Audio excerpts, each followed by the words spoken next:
right, everybody, get ready. Kathleen Zellner just tweeted that she filed with the Wisconsin Supreme Court.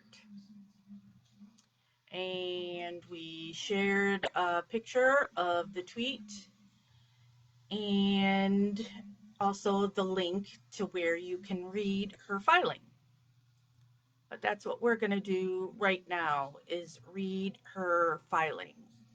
It literally just came out. I have not read it. So this is my first time reading it with y'all. So it is 41 pages and it was received yesterday, the 25th, by the clerk of Wisconsin Supreme Court. Petition for review. I'm not going to read the table of contents. I also will not read any time that it's just talking about a prior case. All right.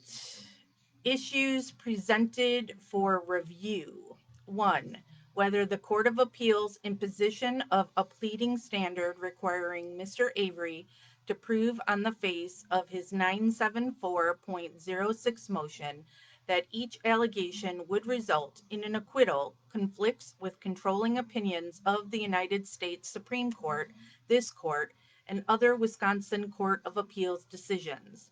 The trial court held, no. The Court of Appeals held, the trial court did not err in denying the post-conviction motion without an evidentiary hearing on the matter. Oh, and just so you all know too, while I'm reading this, I won't be seeing your comments because I'm reading on my other screen here. 2. Whether suppressing and withholding a CD for 12 years containing a forensic police report of allegedly impeaching and or exculpatory material requires an evidentiary hearing to determine if a Brady violation has occurred. The trial court held, no. The Court of Appeals held, the trial court did not err in denying the post-conviction motion without an evidentiary hearing on the matter. 3.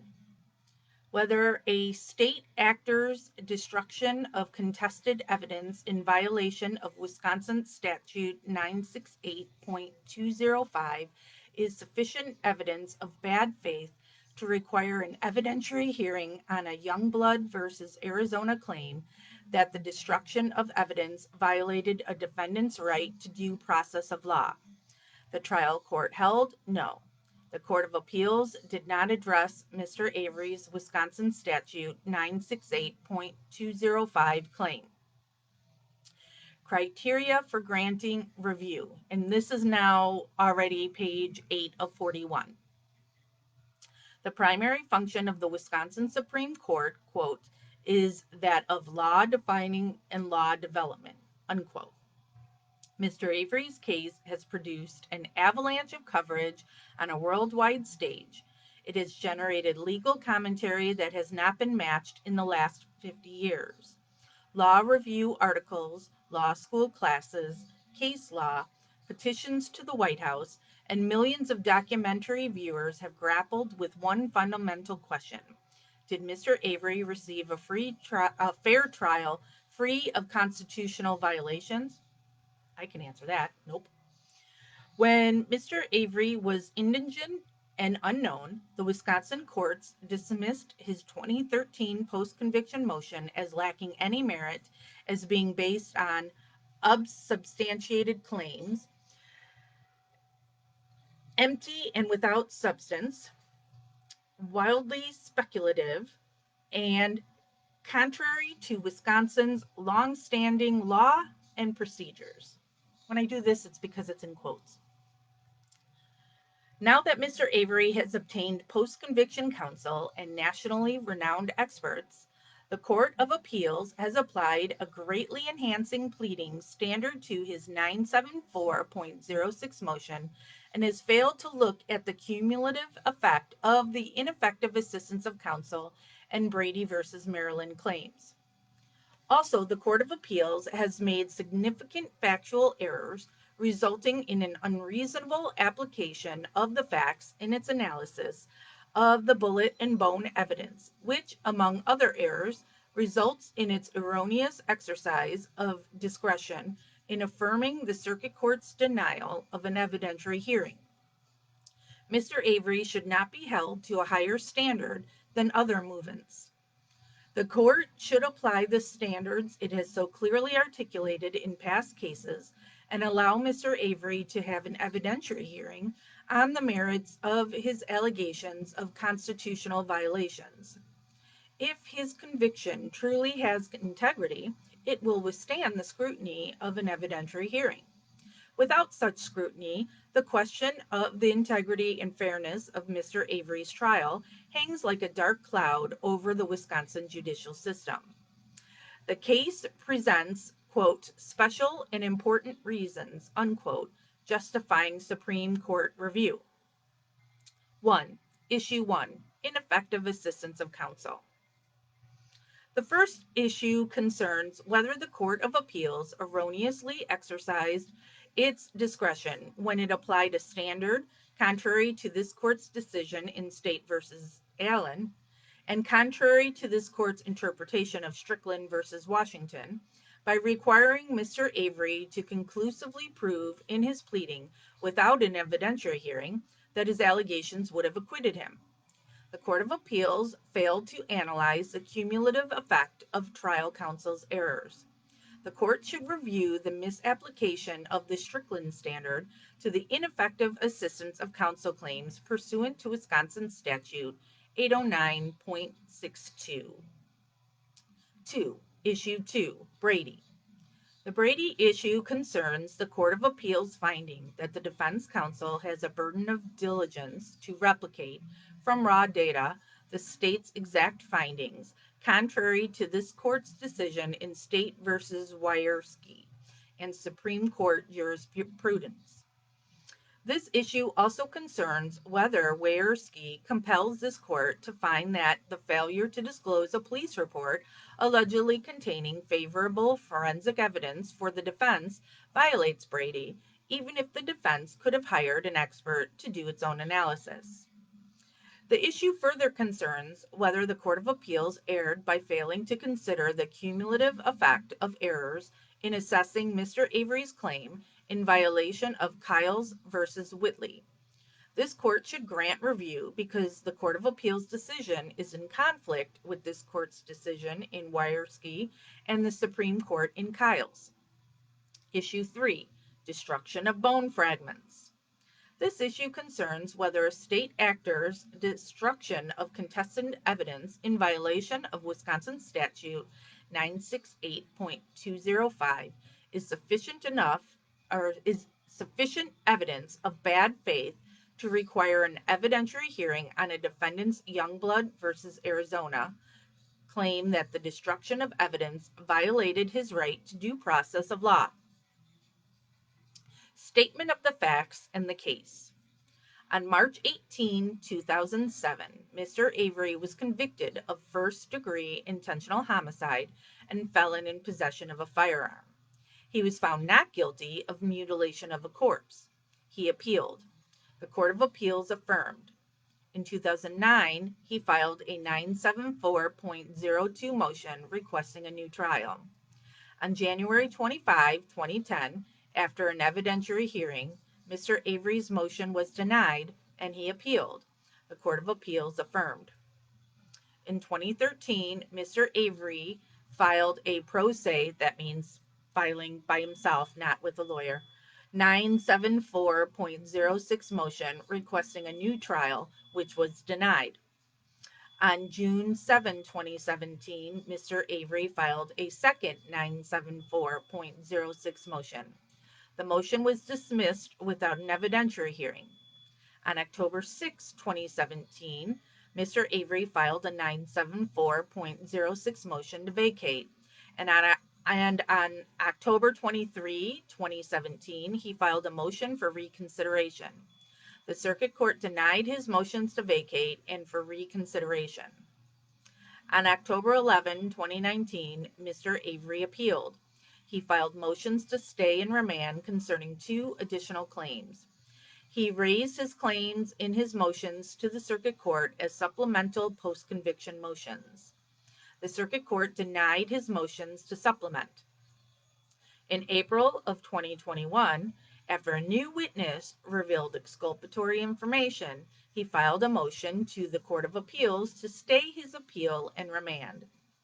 On July 28, 2021, the Court of Appeals issued a per curiam opinion, upholding the Circuit Court's summary denial of Mr. Avery's claims raised in his 974.06 motion and 2 supplemental motions, holding, quote, Avery's 974.06 motions are insufficient on their face to entitle him to a hearing, unquote, but reserved Mr. Avery's ability to file a successive 974.06 motion on his claims in his motion to reconsider and 2 supplements and his claim in the most recent filing. With the exception of the unreasonable determination of the facts discussed herein on pages 12 and 13, 29 and 30, Mr. Avery will accept the facts as stated in the Court of Appeals opinion on pages 2, 3, and 4. Argument 1. Whether the Court of Appeals' imposition of a pleading standard requiring Mr. Avery to prove on the face of his 974.06 motion that each allegation would result in an acquittal conflicts with controlling opinions of the Supreme Court, this court, and other Wisconsin Court of Appeals decisions. A. Standard of review. This court reviews the Circuit Court's discretionary decisions under the differential erroneous exercise of discretion standard. Whether a defendant was denied effective assistance of counsel is a mixed question of fact and law. B. Impossible standard to meet. The Court of Appeals procedurally barred many of Mr. Avery's ineffective assistance allegations, concluding that Mr. Avery could have raised them in his 2013 pro se post-conviction petition. The only sufficient reason that the Court of Appeals accepted for Mr. Avery failing to raise 7 of his ineffective assistance claims previously was that unique circumstances existed wherein a pro se defendant is unable to perform or pay for an investigation, but later gains the resources to uncover new material facts and develop alternative theories of the crime, unquote. Finding this reason to be sufficient, the Court of Appeals parsed out 7 of Mr. Avery's forensic expert opinions and reviewed each opinion as if it was a separate claim of its own. The Court of Appeals inexplicably concluded that Mr. Avery could have conducted experiments in his prison cell in Boscobel, 250 miles from the Avery salvage yard. Mr. Avery had no more ability to conduct simple experiments than he did to hire nationally renowned experts. All the allegations in his second motion should have been included in the court's reasoning that Escalona Naranjo was not a bar. This court should address this issue because of the large number of indigent prisoners, including Mr. Avery, whose diligent efforts to access resources are thwarted. The fact that later an attorney is willing to devote hours of their time and resources because of their belief in their client's innocence should not be held against a prisoner when they later discover support for their ineffective assistance claim. Further, by parsing each of Mr. Avery's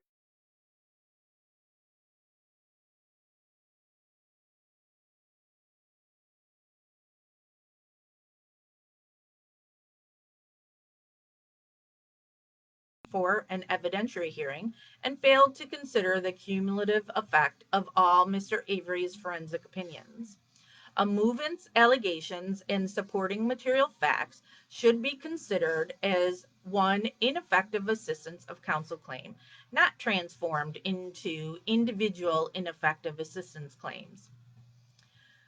This court should determine whether the Court of Appeals misapplied the legal standard of what a movant must allege for an evidentiary hearing and unreasonably determined facts and misstated facts in the record in denying review. Quote, the circuit court must hold a hearing when the defendant has made a legally sufficient post-conviction motion and has the discretion to grant or deny an evidentiary hearing even when the post-conviction motion is legally insufficient, unquote. Mr. Avery has alleged sufficient facts to demonstrate that his trial counsel's performance fell below. I'm being told that I keep pausing. Sorry, I'm just gonna keep on going because this thing just never works right. I don't know why. Um, Mr. Avery has alleged sufficient facts to demonstrate that his trial counsel's performance fell below an objective standard of reasonableness when he alleged that counsel was ineffective for failing to hire experts, failing to investigate and impeach Bobby Dassey, the state's primary witness, failing to establish third-party suspects, and failing in numerous other ways, including similar failures of prior post-conviction failure. Wisconsin cases have found ineffective assistance for the failure to hire experts. The Court of Appeals erroneously applied Weatherall versus State, citing, quote, our court has called.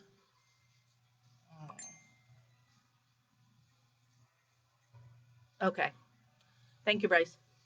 Um, citing, quote, our court has called this hindsight is better than foresight approach to be Monday morning quarterbacking, unquote. Failure to consult with experts was not trial strategy. It was a complete abdication of trial counsel's duty to at least attempt to rebut the most damaging forensic evidence in the case. Failure to obtain DNA analysis was not a strategic decision when defense counsel knew that the root issue of hair specimens, this is from a different case, could be subject to DNA testing and did not pursue such testing. Current post-conviction counsel has demonstrated, among other things, that the blood in the RAV4 did not come from an EDTA tube as trial counsel claimed, nor did it come from Mr. Avery's actively bleeding finger as the state claimed. In Mr. Avery's motion, his new experts collectively rebut the state's theory about each piece of forensic evidence. Mr. Avery has sufficiently pled that counsel was ineffective. In Allen, another case, this court provided numerous examples of motions not sufficiently pled, stating, quote, there is a clear theme running through these and other similar cases, unquote. In all these cases, the motion presented no material facts, was replete with bare bones allegations, and was only based on the movant's own subjective opinion. Mr. Avery's motion stands in stark contrast. While the Court of Appeals paid lip service to this court's Allen requirements, Allen again is another case, not Stephen's father, it appeared to apply the Allen criteria to Mr. Avery's claim. Instead, it erroneously applied the unique burden of prevailing on a post-conviction motion as though Mr. Avery had received an evidentiary hearing. It improperly weighed the evidence Mr. Avery's new experts would have used to rebut the state's case, as a circuit court is tasked with, and then it ruled as if Mr. Avery had an evidentiary hearing and failed. The court unreasonably determined the facts pertaining to the blood, bullet, and bones that would have been prevented if it had a transcript to review of an evidentiary hearing. The Court of Appeals is certainly not qualified to act as an expert on scientific evidence. And then there's a footnote for that sentence that says the court improperly dissected Mr. Avery's forensic evidence into 19 separate claims to reach the result that each claim resulted in insufficient facts to establish an acquittal. Mr. Avery would welcome the opportunity to have his experts' opinions rigorously cross-examined by the state. Their ability to withstand adversarial challenge would demonstrate the value of their findings to the jury. In finding that in order for a movement to be granted an evidentiary hearing, Mr. Avery, okay. Mr. Avery's experts must prove Mr. Avery's defense unequivocally. The Court of Appeals imposed a burden contrary to this court's holding in Allen, the other case. It admitted that Mr. Avery's experts' conclusions tend to support Avery's general theory that he was framed and their presentation may have been useful at his trial, unquote, but required that each expert rebut the state's entire case. After parsing Mr. Avery's forensic evidence into separate claims, the Court of Appeals improperly imposed a burden of demonstrating that each individual piece of evidence would result in acquittal. It even required Mr. Avery to show that 3 bloodstain experiments, each on their own, would have achieved an acquittal, as well as required that Mr. Avery's expert findings on the trace material on Halbach's subkey, the DNA quantity on the subkey and hood latch, the FL bullet, the bones in Avery's burn pit would have resulted in an acquittal. The court required Mr. Avery's new experts to state in their findings the ultimate legal conclusion that Mr. Avery was framed, which is ironic considering that the trial court did not require each piece of the state's forensic evidence in and of itself prove guilt beyond a reasonable doubt. The jury was presented with the cumulative effect of all of the forensic evidence. Moreover, the Court of Appeals misapplied the burden established in Strickland versus Washington and concluded that, quote, Mr. Avery cannot meet this burden by misrepresenting the expert's results as demonstrating that he was framed. Absent additional facts or argument, we cannot assume that such measured support for Mr. Avery's frame-up theory would have led to an acquittal, unquote. The Court of Appeals effectively imposed a standard completely contrary to any precedent or law that in order for Mr. Avery to have an evidentiary hearing, he would have had to prove ineffectiveness on the face of his motion without the opportunity to cross-examine trial counsel. This is not the proper standard before or even after an evidentiary hearing. Strickland prejudice is established if there is, quote, a reasonable probability that at least one juror, unquote, would have made a different decision. Quote, a reasonable probability under this standard is a probability sufficient to undermine confidence in the outcome, unquote. We are now on page 18 of 41. Quote, the defendant is not required to show, quote, subquote, I guess, whatever you want to call it, that counsel's deficient conduct more likely than not altered the outcome of the case, unquote. The focus of this inquiry is not the outcome of the trial, but rather the reliability of the proceedings. Rather than accepting Mr. Avery's facts as true, the Court of Appeals disputed the facts and presented its own inaccurate version of the state's theory in rejecting Mr. Avery's showing of trial counsel's ineffectiveness. The Court of Appeals grossly misinterpreted the state's forensic evidence. The state's most important evidence was that Halbach's cause of death was a result of 1 or 2 gunshots to her head, and that the bullets, FL and FX, used to shoot her were found in Mr. Avery's garage. Halbach's DNA was only found on FL. The Court of Appeals claimed, quote, but the state did not argue that this specific bullet entered Halbach's skull or killed her, unquote. This is demonstrably false because of the state's expert's testimony that the DNA on FL was the result of FL going through Halbach's brain. And the footnote on that says, Mr. Avery's trace expert, another type of expert not consulted with by trial counsel, determined that FL has no blood on it, but has wood and possible paint on it. The Court of Appeals made another egregious error when it found that, quote, there is nothing to suggest that shots fired into Halbach's skull were the only shots fired at her, or that every bullet fired at her contained skull fragments. There were, after all, 11 casings and only 2 bullets found in the garage, unquote. It failed to recognize that the 11 spent shell casings in Avery's garage were never forensically linked to FL or FK or any bullet in the case. Dr. Eisenberg testified that there was no evidence of other gunshot wounds to the bones from other parts of Halbach's body.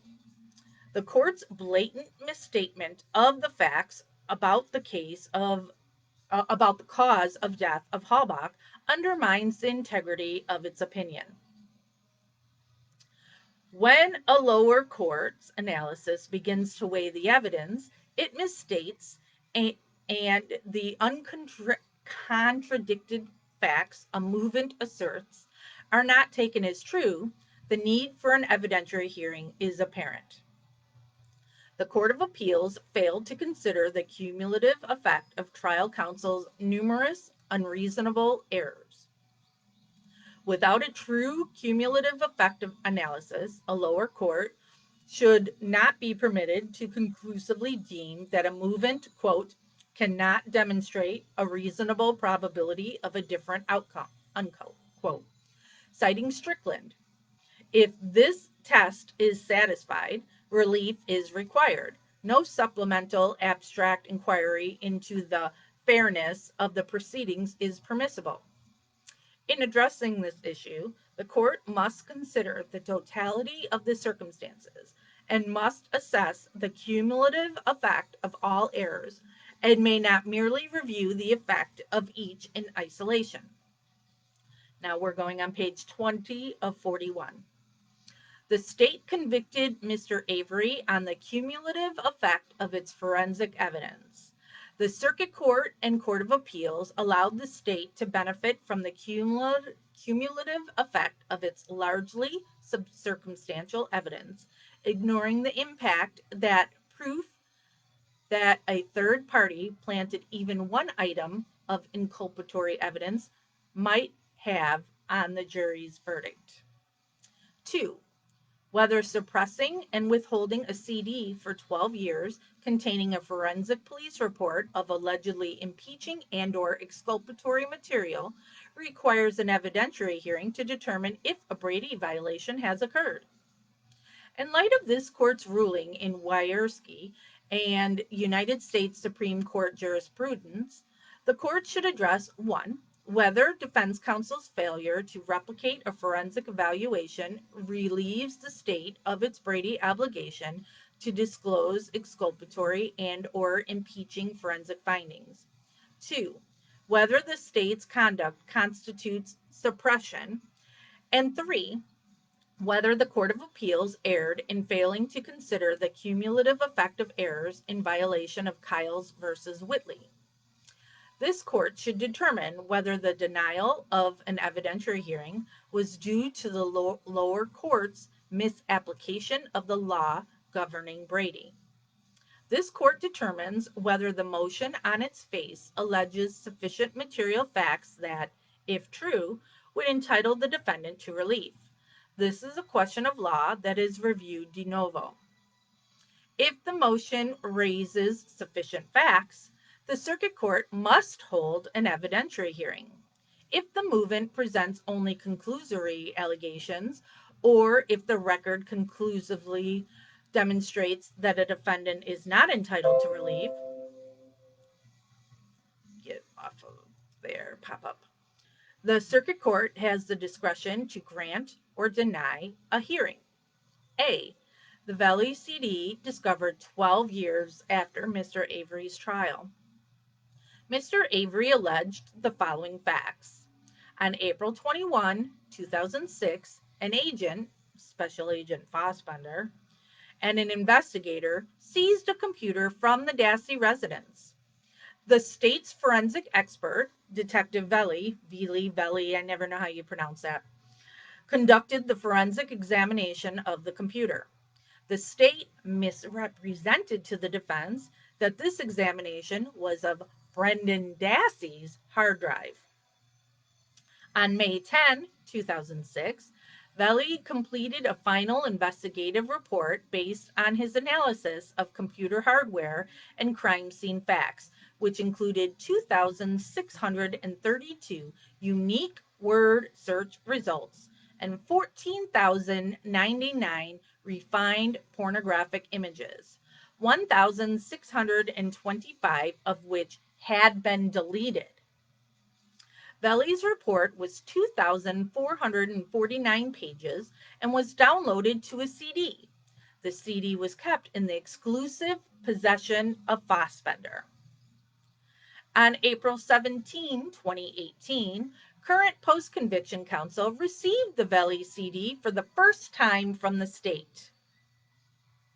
The Velli CD reveals that the state's forensic analysis is based on the use of the computer by the state's primary witness and trial counsel's potential Denny suspect, Bobby Dassey, the killer, and not Brendan Dassey. The Velli CD creates a timeline impeaching Bobby's testimony that he was sleeping immediately before the time of Halbach's murder. Should say alleged murder. It is evident that the Court of Appeals was either unfamiliar with the record or disregarded it entirely. It stated that it was skeptical that the Velli report impeaches Bobby's testimony about sleeping and accused current post-conviction counsel of misstating that Bobby was home alone on October 31 during the time the computer searches were conducted. However, the Court of Appeals did not consider the fact that Bobby himself testified that he was the only person home from 6:30 a.m. until 2:30 p.m. that day, the relevant time period of the searches. The Velli CD contains thousands of images of violent pornography and word searches revealing a propensity for sexual violence by Bobby, the killer. Because there is no possible way the current or prior counsel could have guessed the specific search terms and the results which Velli obtained, Mr. Avery was deprived of material information he could have used to establish a direct link between the specific evidentiary terms related to the Halbach murder. Budig attested that the trial counsel would have included such information in their Denny motion if it had been timely disclosed. This evidence could have established motive for trial counsel's Denny motion, which the trial court found was the missing element. 1. The court should address whether there is a burden on the defense to replicate state forensic findings which have been surreptitiously withheld from them. Brady placed an affirmative duty on the prosecution to disclose exculpatory material evidence to the defense. In United States versus Eggers, the Supreme Court expanded on its holding in Brady, reiterating that prosecutors have an affirmative duty to disclose exculpatory evidence. This court rejected previous interpretations of Brady, finding, quote, the exclusive possession and control, reasonable diligence, and intolerable burden limitations distort the original Brady analysis and the purpose behind the prosecutorial obligations enunciated in Brady, unquote. This court specifically rejected the imposition of a reasonable diligence standard on trial defense counsel, stating, quote, this court has never analyzed a Brady claim through the lens of reasonable diligence and we decline to adopt that requirement now due to its lack of grounding in Brady or other Supreme Court precedent, unquote. In 2019, this court articulated that any diligence requirement of the defense contravenes Brady and Supreme Court precedent. But in addressing Mr. Avery's Brady claim on the suppression of the Veli CD, both lower courts agreed that trial counsel failed to exercise diligence. The Court of Appeals imposed a burden on the defense to generate its own report and analysis of raw computer data. However, given Weierski, the pertinent consideration should be whether the material of which the prosecution had possession, not disclosed to the defense, has evidentiary value, not whether the defense could have sought it itself. Quote, a rule thus declaring prosecutor may hide, defendant must seek, is not tenable in a system constitutionally bound to accord defendants due process, unquote. Now we're on page 24 of 41. The weakness of the Court of Appeals analysis is demonstrated on its exclusive reliance on a Southern District of New York case. Ironically, United States versus McGinnis is inappropriate and not controlling of persuasive authority. The footnote is just whatever numbers of that other case. The Court of Appeals relied upon McGinnis for the proposition that Brady does not apply to, quote, secondary compilations of analysis of such, unquote. McGinnis has nothing to do with secondary compilations and pertains to the knowledge a defendant would have about whether he took bribes. This would be comparable to Mr. Avery claiming that knowledge that he has about whether or not he committed the murder of Halbach could ever be Brady material. The defense was prevented from making any meaningful use of the raw data because of its untimely disclosure. The prosecutor misled trial counsel in three significant ways. One, that all the disks it had were disclosed. Two, that the computer was Brendan's. And three, that the analysis of the data was of no evidentiary value. The prosecution's lie, let me emphasize lie, Kratz lied. The prosecution's lie about whose computer it was certainly affected trial counsel's decision to not evaluate it. When police or prosecutors conceal significant exculpatory or impeaching material in the state's possession, it is ordinarily incumbent on the state to set the record straight. The state finally did set the record straight 12 years later in 2018. It was not until then that Mr. Avery could have realized its evidentiary value. The lower courts should be barred from imposing any type of reasonable diligence burden on defense counsel, especially in light of a prosecutor's dishonest conduct. Prosecutors' unwarranted concealment should attract no judicial approbation. 2. The court should address whether forensic findings contained on a CD that is not disclosed to defense counsel is evidence suppressed. This court, following Supreme Court jurisprudence, defines suppression as, quote, non-disclosure of the withholding of evidence from the defense, unquote. Sorry, I haven't been feeling well and I'm getting a wave of nausea. Following Supreme Court reasoning, this court reiterated that, quote, the prudent prosecutor will resolve doubtful questions in favor of disclosure, unquote, finding that even a prosecutor's good faith is irrelevant to the inquiry. The issue is whether Veli's, quote, final investigative report, unquote, although in part based on raw data disclosed to trial counsel, constitutes evidence suppressed. It is undisputed that the Veli CD was withheld from all prior counsel until April 17, 2018. It was suppressed for 4,360 days after its creation.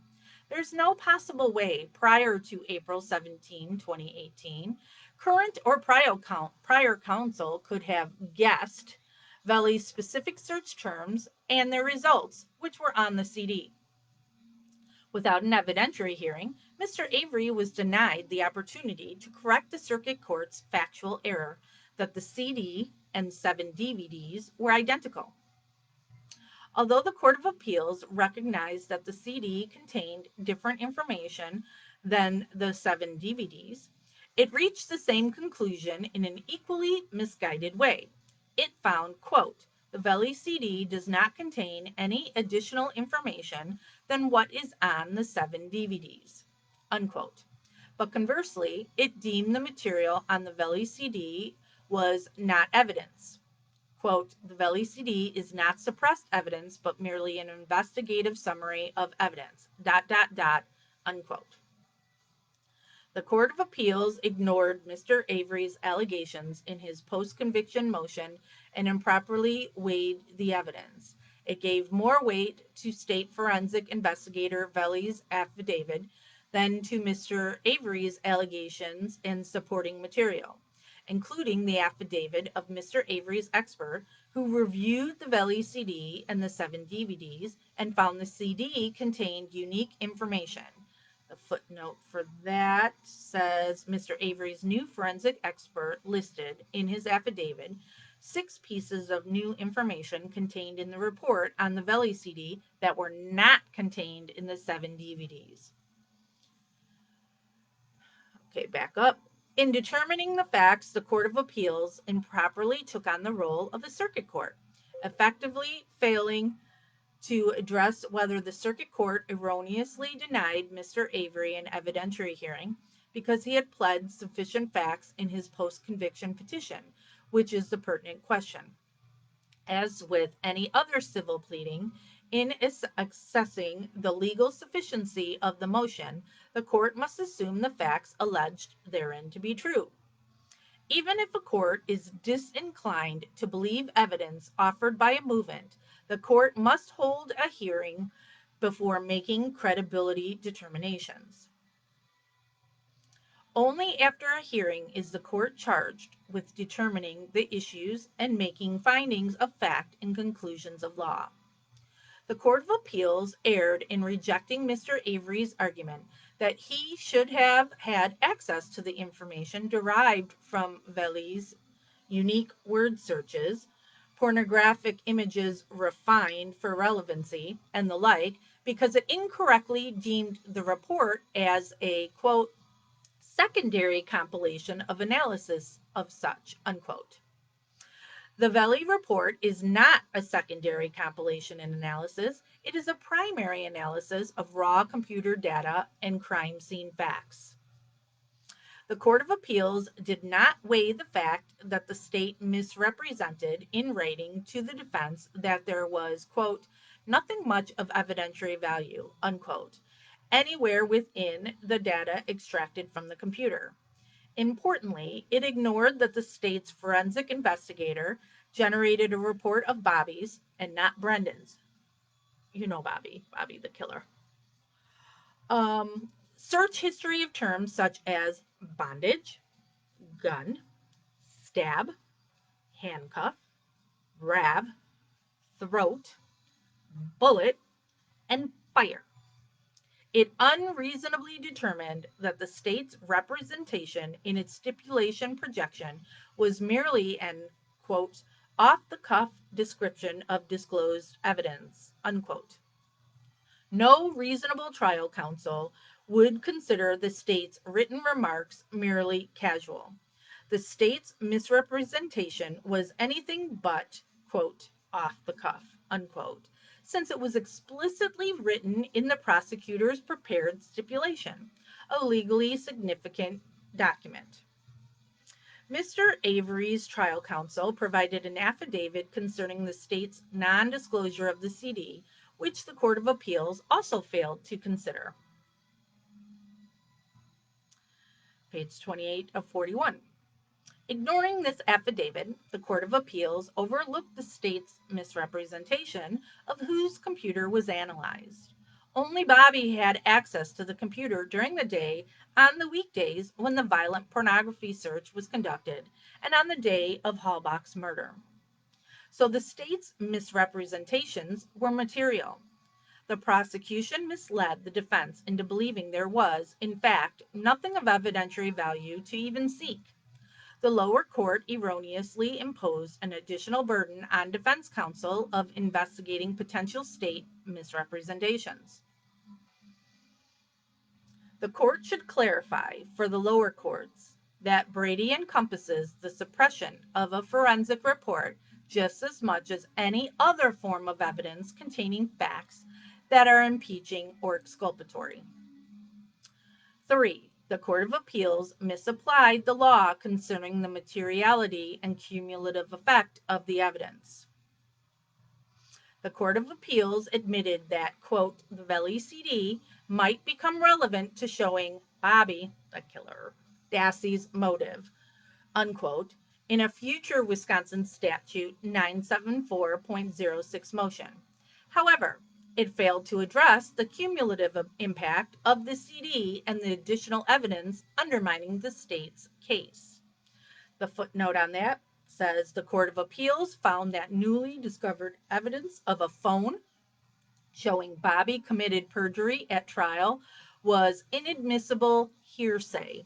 This conversation is an exception to hearsay. On to page 29 of 41. Without a true cumulative effect analysis, a lower court should not be permitted to conclusively deem that a movement, quote, cannot demonstrate a reasonable probability of a different outcome, unquote. The court must consider the totality of the circumstances and thus may not merely review the effect in each in isolation. The Court of Appeals failed to consider the cumulative effect when it rejected all Mr. Avery's claims, namely his newly discovered evidence, ineffective assistance of counsel claims, and his 5 other Brady claims. By failing to consider the cumulative effect of the errors, the Court of Appeals erroneously applied a standard contrary to even Strickland, requiring that the Veli CD itself would have acquitted Mr. Avery. This is contrary to well-settled law. Quote, a petitioner shows cause when the reason for his failure to develop facts in state court proceedings was the state suppression of the relevant evidence, coincident with the third Brady component, prejudice. Prejudice within the compass of the cause and prejudice requirement exists when the suppressed evidence is material for Brady purposes, unquote. Knowing its theory was weak, the state relied upon Bobby's killer's testimony to establish that Halbach never left the Avery property on October 31, 2005. Mr. Avery has shown that the suppressed evidence was favorable and impeaching, and it has also shown cause because he has shown that the reason for his failure to develop facts in his state court proceedings was due to the state's suppression of the material evidence. Mr. Avery suffered prejudice because the material would have impeached the state's key witness, Bobby, the killer, Dassey, would have revealed his motive, and would have qualified him as a third-party Denny suspect. Considering the cumulative effect of the evidence in light of all the errors combined, there is a reasonable probability it would have undermined confidence in the verdict. This showing warrants an evidentiary hearing. 3. Whether a state's actor's destruction of contested evidence in violation of Wisconsin Statute 968.205 is sufficient evidence of bad faith to require a hearing on a defendant's Youngblood versus Arizona claim that the destruction of evidence violated his right to due process of law. In 2011, the state released bone fragments discovered in the Manitowoc gravel pit, placed into evidence as part of the investigation of Halbach's murder to Halbach's family.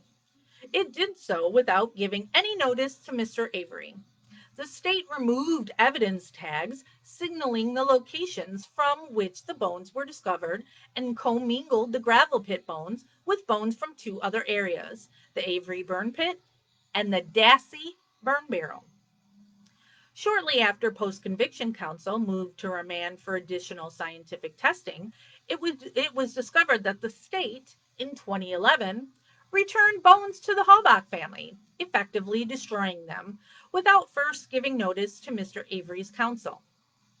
Mr. Avery then moved the Court of Appeals to stay his appeal and remand for the Circuit Court to consider his claim relating to destruction of evidence pursuant to Wisconsin Statute 968.205 and Youngblood v. Arizona. The Court of Appeals directed the Circuit Court to permit Mr. Avery to pursue a supplemental post-conviction motion and conduct any necessary proceedings. The Circuit Court denied Mr. Avery's motion without a hearing. The Court of Appeals affirmed the Circuit Court's decision. This was in error because its decision contravenes Wisconsin law on preservation of evidence. Because there is no remedy for a violation in the relevant statute, this court should address whether the state's violation of the statute on preservation of certain evidence satisfies the bad faith requirement of Youngblood, and in turn warrants an evidentiary hearing for Mr. Avery. A. Wisconsin Statute 968.205, Preservation of Certain Evidence. In 2001, Wisconsin recognized the importance of the preservation of certain evidence for purposes of post-conviction relief in enacting several evidence preservation statutes. And then the footnote for that is just the numbers for the statute. Notably, nowhere in Wisconsin Statute 968.205 did the Wisconsin legislature provide a remedy for its violation, and Article 1, Section 9 of the Wisconsin Constitution requires statutes to provide a remedy for their violation. Wisconsin Constitution, Article 1, 9. As such, this court has been clear. Wisconsin courts have the authority to fashion a remedy for remedy-less statutes. This court should find that a showing of violation of Wisconsin Statute 986.205 is a sufficient showing of bad faith required by Youngblood for an evidentiary hearing. In Youngblood, the Supreme Court adopted a test requiring the defendant to show, 1, that the evidence is merely potentially useful to his case, and 2, that the police acted in bad faith when destroying it. Wisconsin Statute 968.205 creates 3 presumptions. 1, that all evidence covered by the statute and collected in the course of a criminal investigation is material. 2, because of its materiality, it is potentially useful. And 3, since the evidence preservation statute effectively codifies good faith, every violation thereof indicates bad faith.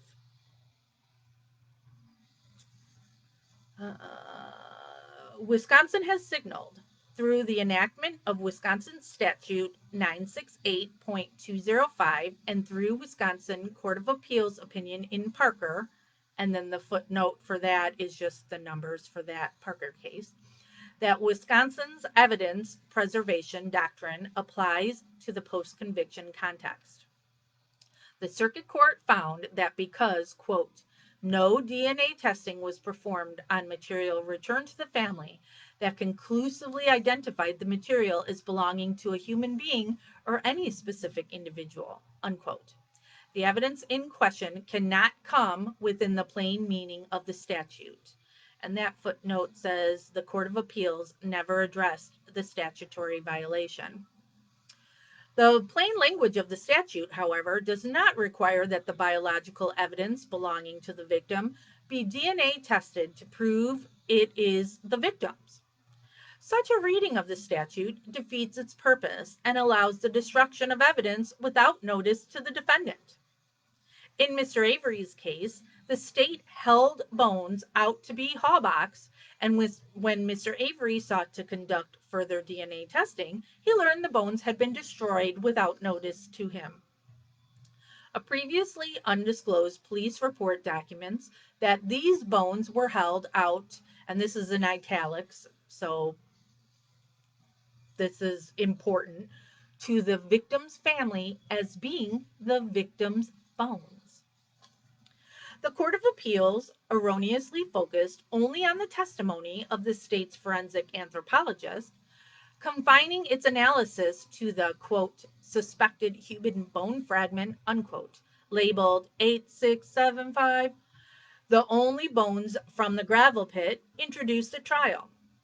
The court ignored entirely Dr. Eisenberg's reports, which described numerous other human bones found at the gravel pit. And that footnote says Dr. Eisenberg's report containing all of these human bone fragments was referenced in Mr. Avery's Wisconsin Statute 968.205 and Youngblood motion. Therefore, it erroneously concluded that the bones given to the Halbach family were simply of indeterminate origin. Mr. Avery has alleged sufficient facts to show a violation of this statute in a second way, that the state's effective destruction of the gravel pit bones was a destruction of evidence that, quote, may reasonably be used to incriminate or exculpate any person of the offense, unquote. The state went to great lengths to confine the murder to the Avery property and to one person because it made its case against Mr. Avery much easier.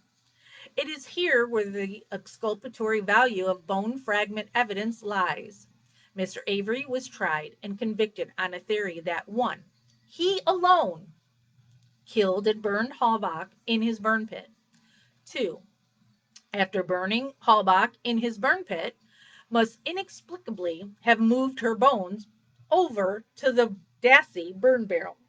And the post-it on that says, the Court of Appeals erred in asserting that human bone fragments were discovered in Mr. Avery's burn barrel. The bones were discovered in the Dassey burn barrel. And three, and this is italicized, so important, that the suspected human bones found in the Manitowoc gravel pit, not on the Avery property, simply, quote, were really not evidence, unquote, precisely because they could not be identified through DNA testing to be human or Halbach's. The footnote for that is see Prosecutor Kratz's closing argument. The Court of Appeals overlooked that Mr. Avery was found not guilty of mutilation of a corpse. It reasoned, quote, the apparent thrust of Avery's claim is that if Halbach's bones were found in the gravel pit, then she was killed by someone else. As Avery never explains why he himself would have been unable to dispose of Halbach's remains in the gravel pit, this line of reason is wholly speculative, unquote. The very obvious explanation for why Mr. Avery would have been unable to burn Halbach in his burn pit and then transport her remains to the gravel pit for purposes of the court's hypothetical is that, and here's italicized, Mr. Avery was acquitted of burning Halbach's body in his burn pit or burning or mutilating Halbach's body at all. This gross misunderstanding of the facts caused the Court of Appeals to start from a premise not supported by the record that Mr. Avery is responsible for taking the bones to the gravel pit. His jury decided just the opposite. It is undisputed that Halbach's body was mutilated after her death. I beg to differ. The potential to inculpate another person for the mutilation of Halbach's body, for which Mr. Avery was acquitted, is strong. The undisputed fact that Mr. Avery was acquitted of mutilating Halbach's body by burning it in his burn pit signals that the bones were planted in Mr. Avery's burn pit. If the bones were planted in Mr. Avery's burn pit, this is potentially exculpatory to him. If Mr. Avery were able to test the gravel pit bone fragments and that testing yielded the DNA of another person, Mr. Avery would be able to provide a suspect for the mutilation of Halbach and, in turn, a Denny suspect for the murder of Halbach. The state admitted that the bones in this case were moved by the killer. It cannot be said that the state would not appreciate the potential for the killer's DNA to be on those items of evidence it claimed the killer must have touched and moved. The bone fragments in the Dassey's burn barrel, not Mr. Avery's, as the Court of Appeals incorrectly stated, and the gravel pit pelvic bone, tagged under evidence tag 8675, had similar kerf marks, suggesting they came from the same source and underwent the same destruction or mutilation. Mr. Avery's expert, Dr. Symes, a world leader in kerf mark analysis, could have conducted the analysis to determine whether the remainder of the gravel pit bones displayed similar cut marks to the gravel pit pelvic bone and the bones in the Dassey burn barrel. Testing these bone fragments for the DNA profile of Halbach, and the footnote for that says Mr. Avery hired an expert who opined, as clearly stated in Mr. Avery's motion to stay in remand for consideration of his Wisconsin statute, blah blah, of Youngblood claims, that to a reasonable degree of scientific certainty, he would be able to extract DNA profiles from the charred bone material using new technology he used to extract DNA profiles in the November 28 Butte County, California campfire. The DNA profile of the real killer could have provided exculpatory evidence for Mr. Avery. The state's destruction of the evidence has deprived Mr. Avery of the opportunity to do so. The state was well aware of Mr. Avery's theory that he was framed for a murder committed by another person. Almost every part of Mr. Avery's defense at both the trial and post-conviction stages has been to assert that Halbach and her vehicle left the property. Halbach was killed off the property, and her remains and personal effects were then planted on the Avery property. The state knew the potentially exculpatory value of the bones and that testing them, quote, may reasonably be used to incriminate or exculpate any person for the offense, unquote. Because the state violated Wisconsin Statute 968.205, Mr. Avery has sufficiently demonstrated the, quote, bad faith, unquote, requirement of Youngblood for an evidentiary hearing. Alternatively, this court should grant a new trial to Mr. Avery in the interest of justice. Mr. Avery has demonstrated that the real controversy in the trial was not fully tried, and therefore it is probable that there was a miscarriage of justice. Mr. Avery's jury was not presented with the suppressed evidence revealed in his subsequently discovered Brady claims or Mr. Avery's new expert's findings, which completely refute the state's theory and create a reasonable doubt about Mr. Avery's guilt. Conclusion. Petitioner Stephen Avery's case raises 3 critical issues on which this court's guidance is needed. First, Mr. Avery presents this court with an opportunity to correct the lower court's misinterpretations of the pleading standard to obtain an evidentiary hearing on Mr. Avery's claims. Second, Mr. Avery presents this court with an opportunity to decide whether Mr. Avery has sufficiently alleged Brady claims warranting an evidentiary hearing or, in the alternative, a new trial. Third, Mr. Avery presents this court with the opportunity to fashion a remedy for a state actor's destruction of evidence in violation of Wisconsin Statute 968.205 and decide whether the violation of the statute is sufficient evidence of bad faith to warrant an evidentiary hearing on a Youngblood claim, or, in the alternative, grant Mr. Avery a new trial in the interest of justice. Petitioner Stephen Avery respectfully asks this court to grant him leave to appeal the issues raised herein. And then signed Kathleen. Um,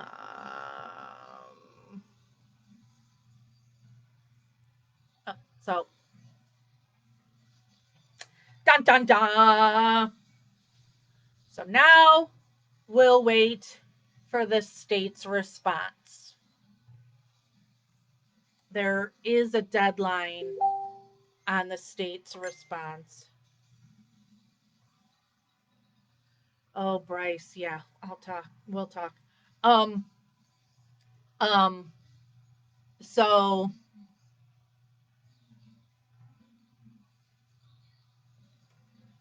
I don't know how you can punish Stephen for, as said in here, that he's indigent at the time, so he didn't have any money and he didn't have a lawyer and he filed on his own behalf. And he doesn't have access to any experts or anything like that, that he's now should be punished for it that now that he has a lawyer, that the expert and has experts to show these things, that he should have known this back then when he filed. Bull crap.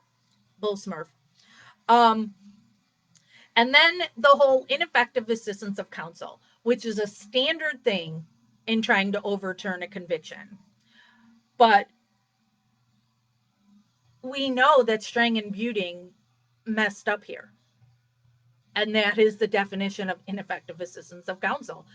Why they would ever listen to Kratz in saying, oh, it's Brendan's computer and there's nothing important on there. And so they're just thinking of this 16-year-old boy who can't hurt a fly. Yeah, okay, there's nothing on there. Why would you ever listen to him? That's a sucky move on their part, which has hurt Stephen's case tremendously. Yeah, the CD was kept from them, but they still could have looked at that computer themselves, and they chose not to because Kratz said, it's Brendan's computer and there's nothing on there. Don't worry about it. Okay, boss, we'll listen to you.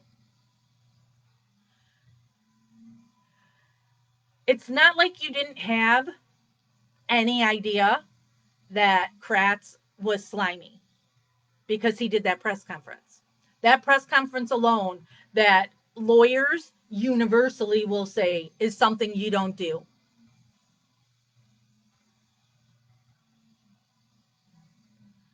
Where he just told this sick story, and starts it off. All he was missing was the campfire. Might want to get the kids out of the room before I go into this. Gather around, get closer. And so then he tells this weird story that I personally think is Kratz's own um, sex starved desires. And he then is tainting the jury pool. Everybody saw it. And there were no facts in there. He just made Smurf up. And then the giving the bones to the Halbach family.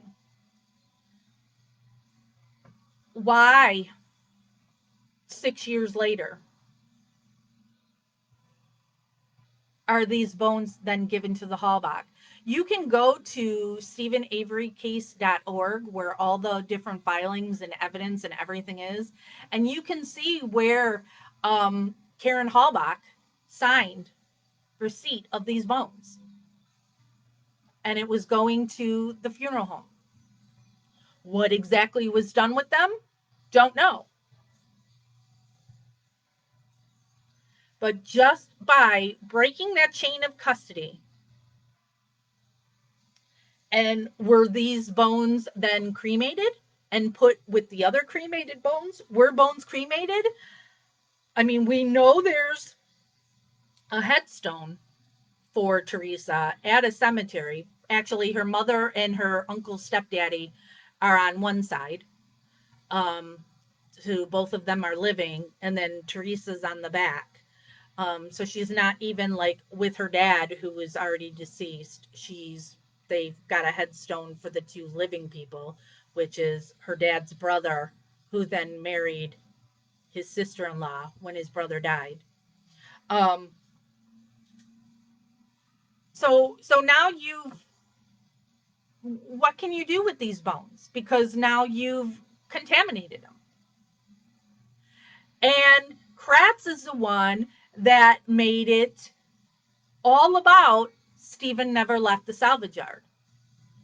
And when talking about the gravel pit bones, it was, these aren't the bones you're looking for. We don't even know if they're human, or they could be animal. We don't know what these are. But then why years later are they given to the Halbach family?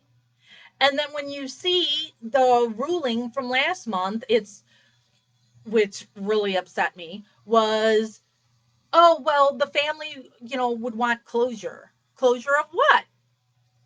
Those aren't her bones, allegedly. Not even human, because according to what Stephen was prosecuted on, is that he never left the salvage yard. Everything done to Teresa, allegedly, all happened at the salvage yard, which also makes no sense then on why is stuff in the burn pit and in the Dassey's burn barrel. What would the Dassey's burn barrel have to do with anything?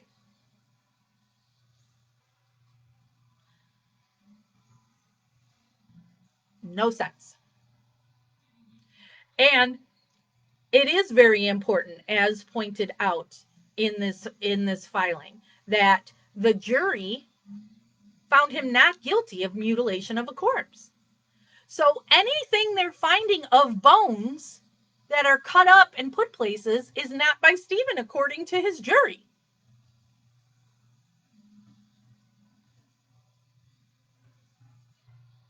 Now, the story that's been told is that because Stephen's jury was so fixed by having people from the Manitowoc Sheriff's Department on his jury, and there was no way you were going to get Carl Wardman to say not guilty, since his son is a Manitowoc County deputy and he himself was a community service officer for the Sheriff's Department. So the deal that was made in the jury room is to say guilty on this, and we'll say not guilty on the mutilation of a corpse. And so the jury was hoping that would be a signal that something's not right here, and that it would get him a new trial. Because if you're going to say Stephen did this, but then you're saying he didn't mutilate the corpse, then who did? In Stephen's trial, there's no Brendan. There's no rape. There's none of that. They did not use Brendan in Stephen's trial, because now Brendan had said that the things they got him to say didn't happen. So they couldn't count on Brendan to help their frame up of Stephen. So they didn't introduce Brendan into Stephen's trial.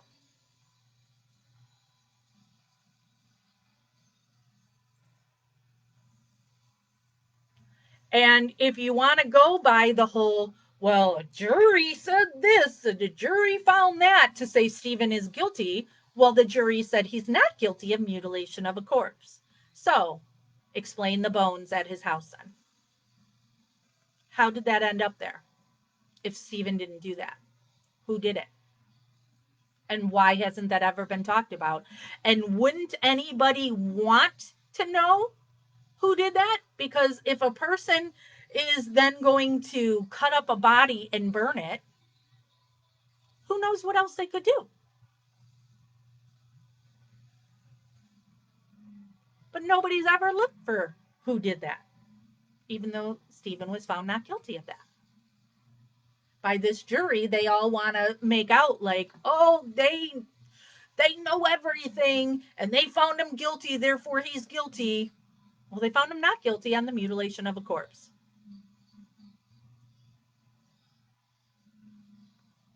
and then you hid the bones, and you hid what was on Bobby, the killer, Dassey's computer. Sure, let's play the semantics here. It was the family computer, but it was in Bobby's room. And even if it wasn't in Bobby's room, I don't care if it was in the kitchen, the living room, wherever. When you look at the times that these things were being searched and put on the computer, it's when Bobby Dassey's the only one home. I know. The Avery family is so desperate to make Stephen look guilty and defending Bobby that they're going to say, well, Stephen could have done it. Bullsmurf. Stephen had his own computer. Stephen had his own internet. If he's going to look up disgusting stuff, he would do it in his own home. He's not going to go do it in his sister's home where he knows his nephew is. And his girlfriend was in jail. So he has his trailer all to himself. So there is no need for him to do that. And doesn't that just look kind of suspicious that Stephen's own family wants to keep pointing the finger at Stephen? They're so desperate to point it at Stephen. Oh my God, Snooze, no, I would never be a lawyer. I'm not smart. I can't. Mm-mm, no. I'm good to advocate it. Um, the big brain people in Kathleen Zellner's office don't need anybody by the likes of me. Um, but the family is constantly trying to do anything it can to dismiss the facts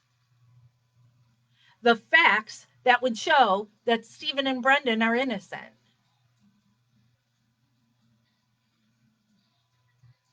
These things that are put on the computer that's in Barb's trailer.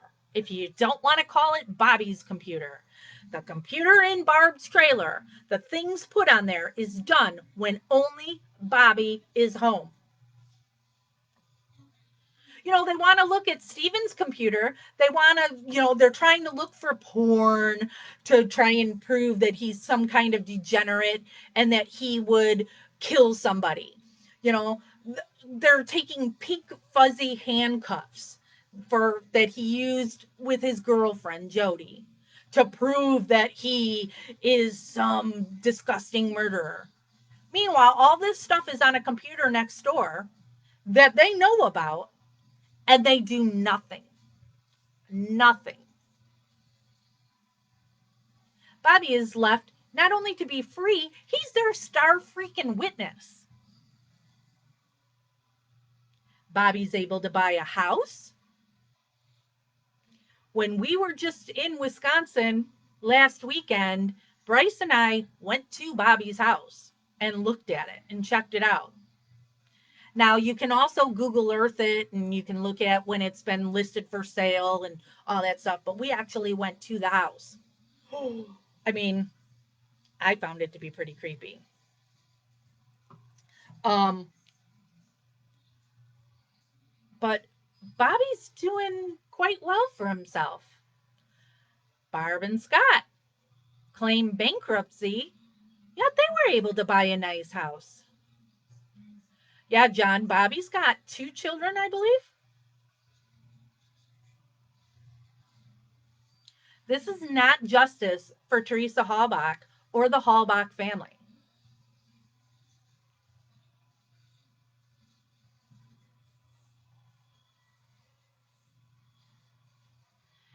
This is not justice for anyone in Manitowoc when you're going to let somebody be free, like Gregory Allen was left free to rape and assault other women.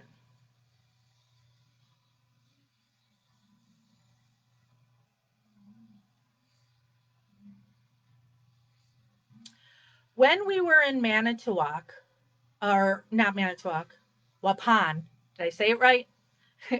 It was something. All the Wisconsin people at the rally last weekend were making fun of me because I always pronounce it Waupun because that's how it's spelled to me. But they're like, it's Waupun. Waupun. I'm saying it wrong. So when we were in Waupun and we had gone to dinner, one of the guys at dinner is a regular hunter. And so he was talking about how it was odd to him about the time that Bobby went bow hunting because the times that deer are most active are dawn and dusk. And so Bobby going at 3 o'clock to just go for a little bit of time really doesn't make any sense. And you would have already been there, because deer have such a hypersensitive ear and nose. I know I'm here in just a Chicago suburb, but I have a big field across the street from me. And so I've got deer out there all the time. And every time I see them, I know I'm pathetic. How many times am I going to take picture or video of a deer? But I do every time I see it. But it's like as soon as I walk out my door, I can see them turn their head and look at me. And they're way far away from me, but they know I'm coming. So when they're most active at dusk and dawn, you're going to get out there well before that time. And you get in your stand or wherever it is that you're going to go, and then you're quiet and you wait. So that was just an odd time that he's now going at 3 o'clock and it's not already positioned. And then they're ending it before, it's just odd. Odd. And then you have that Barb had posted in her Facebook group at one point that Bobby told her that she left. And you also have which one was it? Brian? Yeah. So Brian Dassey said way back when this happened, Bobby told him that she left, that he saw her leave. Then you have Blaine Dassey say he saw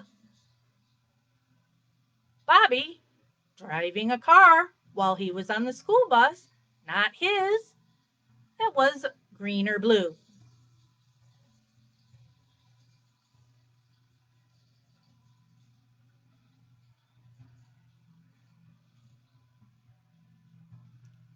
They covered the bones, giving them back to the Hallbach, or giving them back.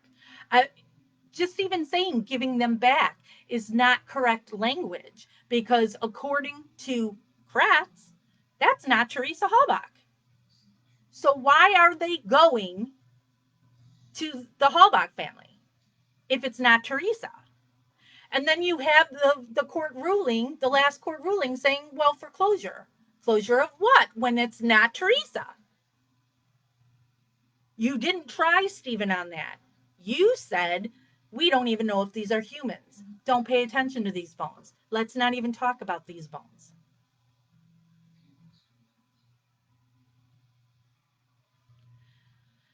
And how can you rule on these things without at least having an evidentiary hearing to hear all the facts, not just this 41-page document or any of the other filings?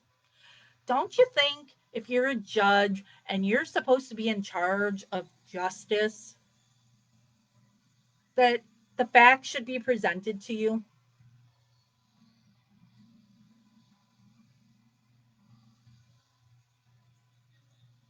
So, at the very least, Stephen deserves an evidentiary hearing on this information. And this didn't even talk about the thing that came out after her filing of the newspaper delivery guy that saw Bobby Dassey pushing the RAV4 the early morning, the day that the RAV was later found by Pam of God, the day that most of the Averys went to Crivets. Bobby didn't go to Crivets. Earl didn't go to Crivets. Stephen and Brendan went to Crivets.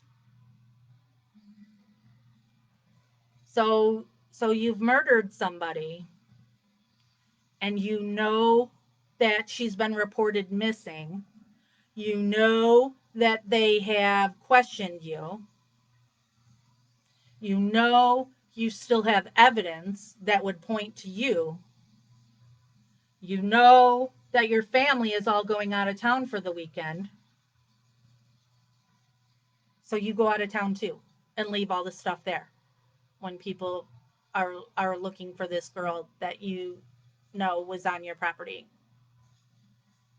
That makes perfect sense, doesn't it? Wouldn't Stephen have stayed home that weekend? And then he could have used the car crusher while nobody's around and gotten rid of the vehicle? No, he goes to Crivets. He wasn't running from the law. Because if he was running from the law, wouldn't he go somewhere other than Avery owned property?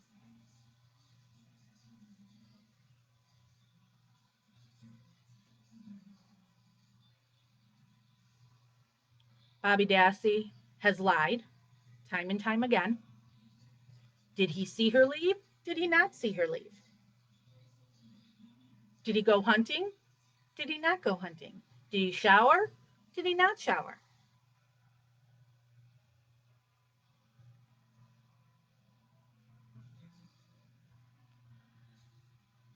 Scott Taddock saw a big fire. He told me personally he doesn't even recall the fire, doesn't know how big it was.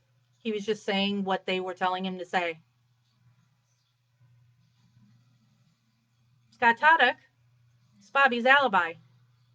He's lied on the stand too.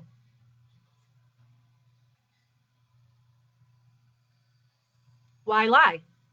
What's to lie about? Scott Taddock, when on the phone with Barb and Stephen, had even said at that point, I wasn't even on the property that day. So which is it? So these people, these star witnesses, we're supposed to believe, and that's that.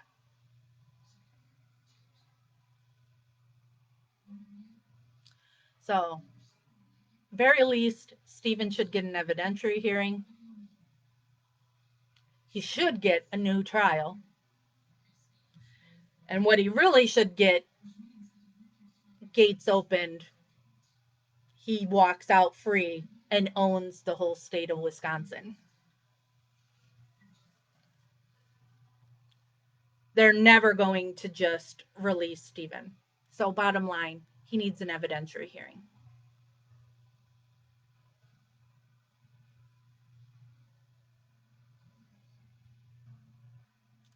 We'll wait now for the state's response. I don't know what the time limit is on that. We'll find that out. Somebody will, who um, actually knows the law, will let us know um, of how long the state has to respond. And then Kathleen may get a rebuttal. And then we wait for the court, which I believe will have no time limit. So we could go a whole long time without hearing anything. But we just have to stick with it. We're here. We believe, we know Stephen and Brendan are innocent, and we'll continue fighting for that. As soon as we find out there has been a response and we're able to get that, we'll bring it to you. We'll go live and discuss. If you see it online before we have it, please message it to us. We don't always find something first. And with it being the state's response, Kathleen, we're lucky when Kathleen does the filing because she posts it, so we're able to get it. But there's a lot of times when it is the state's response or the court's ruling that I then have to buy it from the clerk, which is so much per page, even though they're not printing it out, which is always really weird to me. So, But as soon as we know it's available, we'll do everything we can to get it if it's not readily available online. And then we'll read it to you here on Stephen Avery Project. I may go live tomorrow in our subgroup, MAM Gossip, to discuss this filing and talk about the case in general. I don't want to do it today because I want to give some time to think about it more and other people be thinking about it before we really get into a discussion on this filing. So I typically do live videos at 1 p.m. Central Time. So it is currently 12:21 p.m. Central. So think a half hour later from now in our MAM Gossip group tomorrow.